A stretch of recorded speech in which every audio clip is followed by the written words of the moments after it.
মুআয ইবনে জাবাল রাদিয়াল্লাহু আনহু বলেন, আতা রজুলুন ইয়া রাসূলুল্লাহ, একজন ব্যক্তি নবীজির কাছে আসলেন, বললেন, ওগো আল্লাহর রাসূল, আল্লামনি আমালান ইজান আমিলতুহু দাখলতুল জান্নাহ, আমাকে এমন কিছু আমল শিখিয়ে দিন যা করলে আমি সহজেই জান্নাতে যেতে পারি। নবীজি তাকে 3টি আমলের কথা বললেন।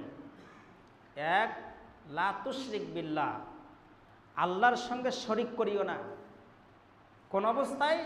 ওয়াইন উযাবতা ওয়া হুররাকতা, তোমাকে যদি আগুনে পুড়িয়েও শাস্তি দেওয়া হয়, না বুঝাইতে পারি না, আপনাকে আমাকে যদি আগুনে পুড়িয়ে শাস্তি দেওয়া হয়, এরপরেও নবীজি বলেছেন শিরিক করিও না।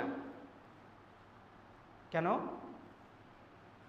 ইন্না শিরকা লা যুলমুন আযীম, শিরিক হচ্ছে মস্ত বড় জুলুম।